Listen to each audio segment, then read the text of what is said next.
Hello everyone and welcome to a video or maybe even a video series. I don't think I'll be able to do it in one sitting. How did we get here? How did we get where we are? I don't mean us the humans, but us the chess players. How did we get from just playing against the other guy to playing against really strong computers? Even in our pocket we have an opponent so strong that we can't even imagine of beating. We can't even imagine anyone in the world beating the computer. So how did that come to be?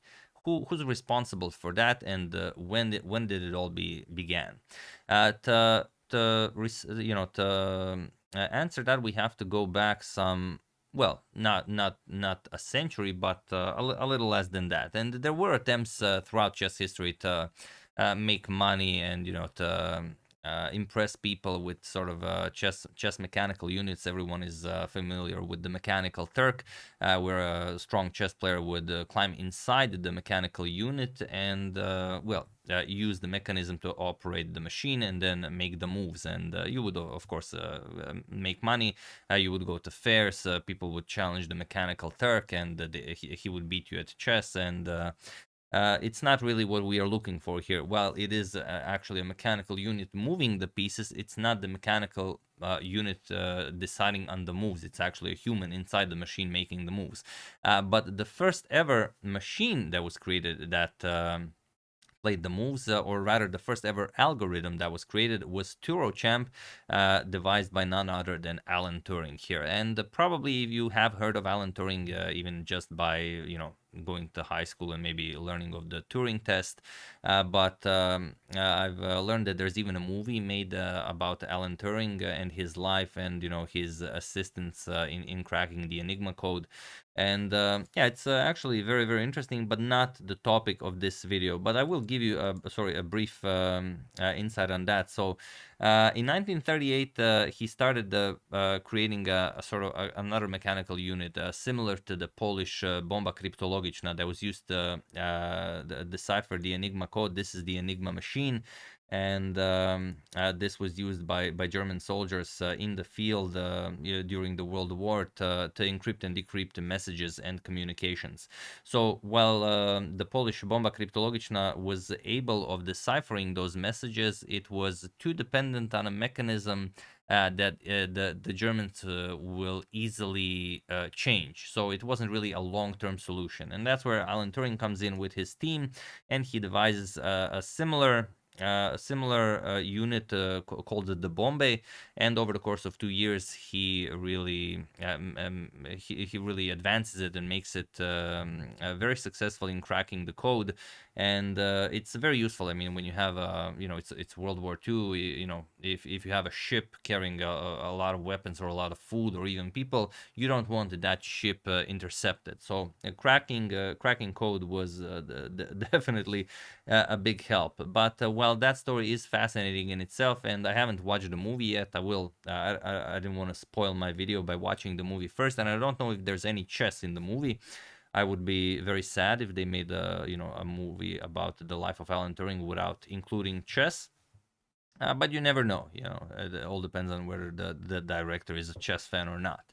But that brings us to how Alan Turing came about working on chess. And why chess? Well, chess is an incredible way of figuring out can a computer actually think for itself or give an impression of thinking. Everyone is familiar with the famous Turing test. It's used everywhere where you have like not used everywhere, but everyone knows about it. It's like you have one person here, and in the next room you have like I don't know, 10 people, and one of those 10 people is a machine. And then by asking questions you have to figure out which one is the machine. Or you have a sort of a backwards Turing test where you're on internet and you have captcha tests and you have to prove that you are a human being. After the World War II, he got working on on a lot of things, and he was very much interested in artificial intelligence, even though, interestingly, the term artificial intelligence was not coined for like 2 years after his death. He died in 1954, so probably in 1956. I have not checked this thoroughly, but yeah, I don't know if the term artificial intelligence was used back then. And yeah, he was working on a sort of on the first program for the first commercial ever computer, the Ferranti Mark I or the Manchester Mark I. And he tried to implement his chess software or the Turochamp algorithm into this computer, but it was not possible. It was too big, and the Ferranti Mark I was still too primitive to receive such a noble code that is able to play chess. And it took him some 2 years to devise the code, and in 1952, after failing to implement the code in the first ever commercially available chess playing computer, he actually ran the code with pen and paper against his colleague and co-worker Alick Glennie here, who is amongst the people, I believe, who have created the first ever compiler. Although depending on what source you go to, also the first ever compiler was created by US Navy officer Grace Hopper. And also Alick Glennie here created the first autocode. So depending on what source you use, they didn't know each other. They didn't, use each other's work. They just independently created the same thing, basically. Only we do not have any leftovers or any traces of Grace's code.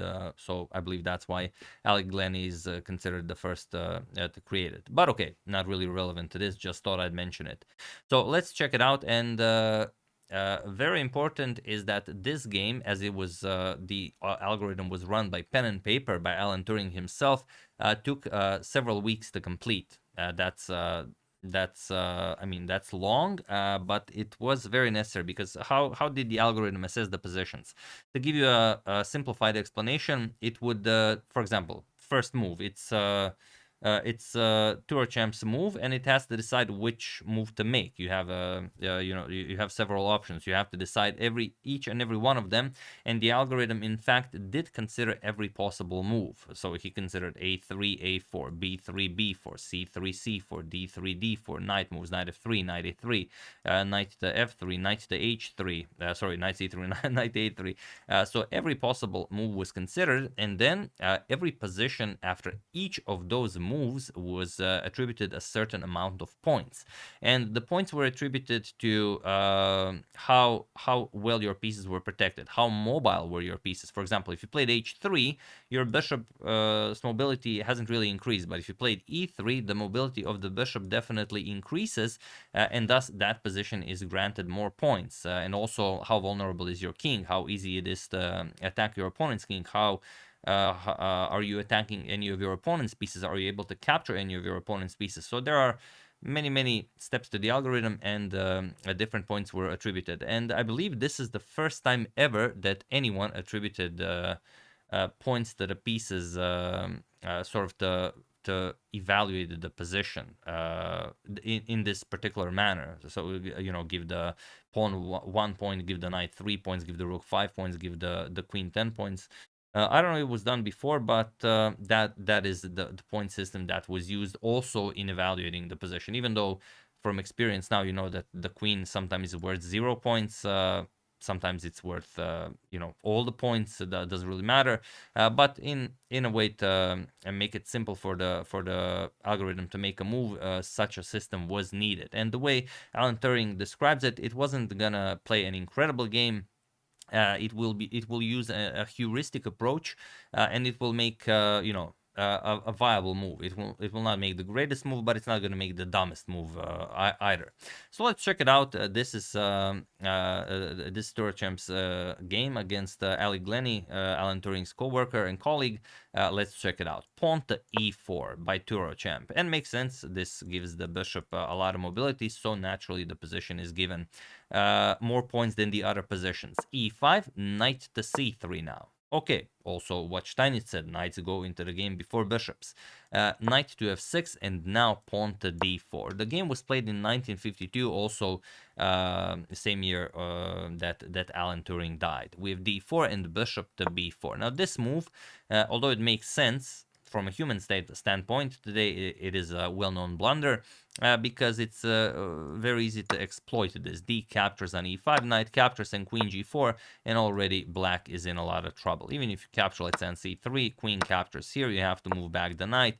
Now queen g4 again attacks the pawn, and if you castle, then bishop to h6 will put pressure on g7, and if you just defend the pawn this way, then white gets all of these developing moves in, and black is just in a terrible, terrible situation.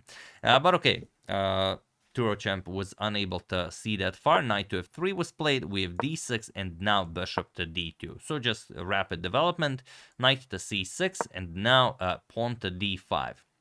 It's interesting that it gives more points to advancing the pawn, sort of to grabbing more space, something that can be considered, a positional way of playing chess, than to capture on e5, even though, okay, it's just a trade. We have knight to d4, putting pressure on the knight, and pawn to h4. The first ever computer game and pawn to h4 is played. And even nowadays, every computer just pushes that pawn to h4.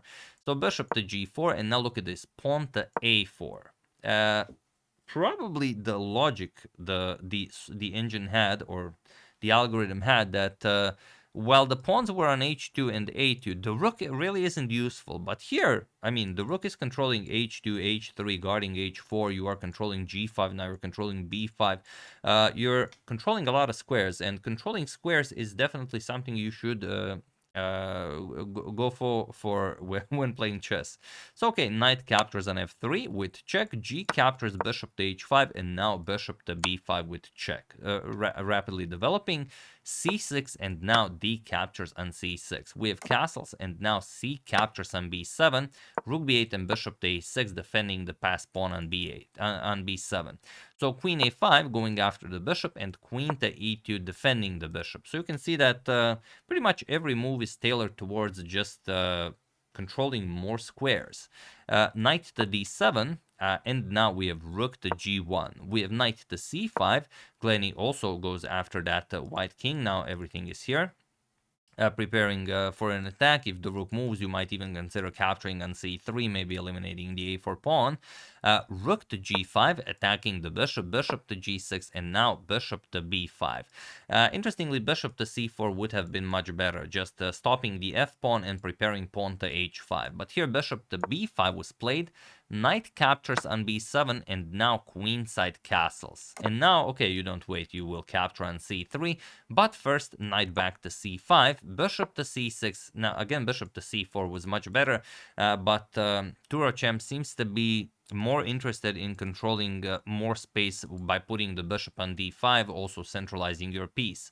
So rook f to c8, and now bishop to d5. And while Turochamp also operates under the same principles that a modern super engine does, it's just not as powerful and doesn't see tactically far enough to avoid certain moves. Bishop captures on c3, bishop captures and queen captures on a4 now, and king to d2. Again, h5 is winning here for Turochamp, but he goes king to d2, just to, if we get our king over to the king side, we'll probably be safer.